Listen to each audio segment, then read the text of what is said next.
Hey everyone, it's Dr. RAMANI. Welcome back to this YouTube channel on narcissism and narcissistic relationships and healing from narcissistic relationships.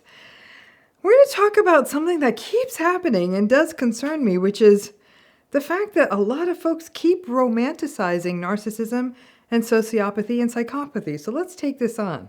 Now, many of you watching this are trying to heal from these relationships, right? And at some weird level, I suppose I get it, and I put get it in quotes, narcissistic and psychopathic and sociopathic people are interesting.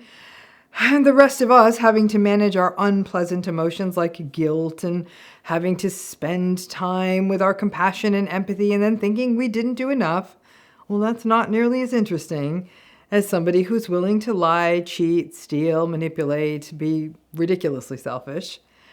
Nice people aren't as interesting as serial killers, grifters, and perpetrators. Nobody makes podcasts about nice people. But true crime, that genre is killing it.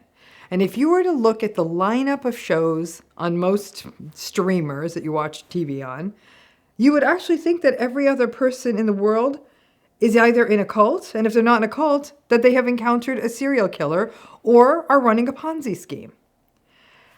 That's all part of the glorification of it. And yes, movies and shows and novels and stories about bad people are compelling. And it could be argued that psychologically, we are drawn to these stories because they may serve the purpose of helping us understand what scares us. I get that. But what troubles me is when I see stories that romanticize and yes, glorify and even make it seem like, whoa, this is cool. Maybe I could learn something from the psychopathic and sociopathic people out there. Everyone in the world has the right to choose the stories that entertain them.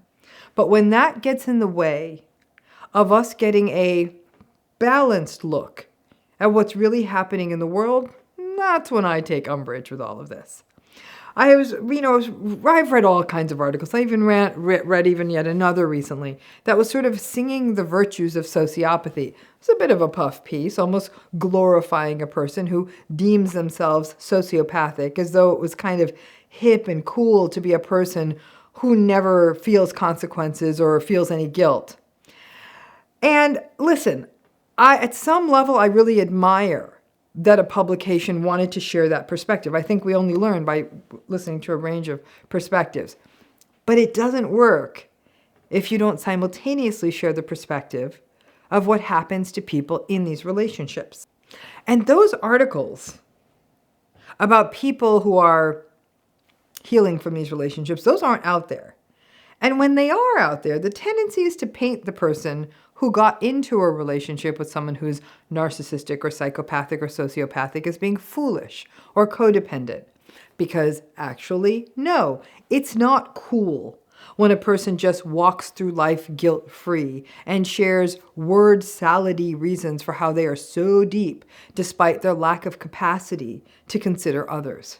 Those of us who carry guilt often carry it disproportionately because we are also being blamed for the harm that another person has placed on us. Guilt is designed to warn us or inform us that we did something bad, so hopefully we correct it and don't do it again. But when we are in narcissistic relationships, that guilt gets hijacked. We believe we are the bad one. We feel that we are to blame for someone else taking advantage of us. I have read countless interviews with screenwriters and actors who will talk about how much effort they put into wanting to infuse a particularly awful character with humanity. The actor, for example, may be playing a very, very bad person, whether they're violent or torturing or dehumanizing or manipulative, and they try to figure out the complexity of the character and give it depth. Again, I get that and I appreciate it as somebody who's watched and read these stories. But you rarely see these actors and screenwriters wanting to dig the same depth out of kind, good characters who are often played as one-dimensional, strong, silent types. But this zeal to want to infuse the bad person with some kind of compassion so we could understand their humanity and give them some richness. Again, it plays on this idea that, well, If you're harmed by a person like this, or you have the audacity to call it out, well, then maybe that's a you thing, because you couldn't dig deep enough and find the humanity and complexity in their toxicity. F off. I mean, in these stories that glorify the sociopathic and narcissistic and psychopathic folks, they foster and promulgate the narrative in the world that only a foolish, stupid person would get into one of these situations, that everyone else, oh, they're so smart that they wouldn't fall for a narcissist grift. Listen, to everyone watching, it hasn't happened to you. It's a matter of time. Unless you live in a teeny tiny world with no access to new people, it's going to happen to you. And the more we focus on holding and propping up the narcissistic folks, we then focus instead on shaming the survivors and not calling the harmful behavior harmful. Instead, we shame folks for calling the bad behavior bad. It really is like being in an upside down universe. Maybe because so many of our leaders, heroes, celebrities, you name it, they evidence these patterns, and we want to keep our heroes, that it's easier to attack the people who are harmed, because then we can maintain our status quo, but we maintain it at the expense of the people who have already been wounded by the harms and the abuses of these relationships. Listen, I love balance. I think it's science. I think it's what we always have to have. So if journalists and writers want to write stories glorifying and romanticizing narcissism and sociopathy and psychopathy, calling them cool and edgy, and wow, begging the question of how can I be a remorseless, calculating person who gets the job done?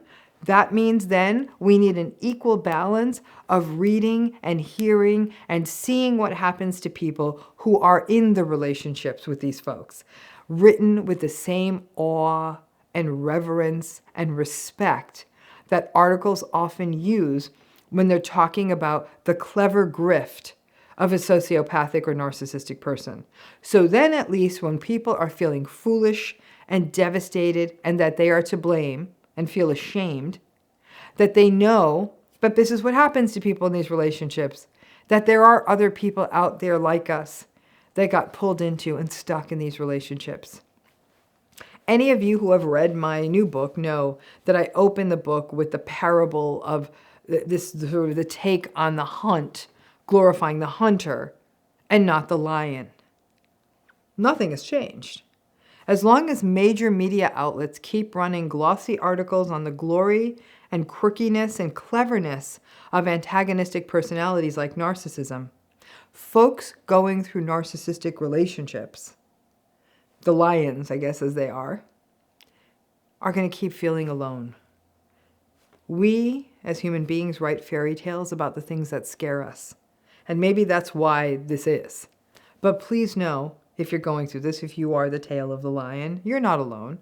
And sadly, until this happens to you, you don't get it. And when it does, the folks who minimize, shame, or write puff pieces, well, they too can come over to this side and learn about narcissism, psychopathy, and sociopathy, and the way it hurts us, like the rest of us did.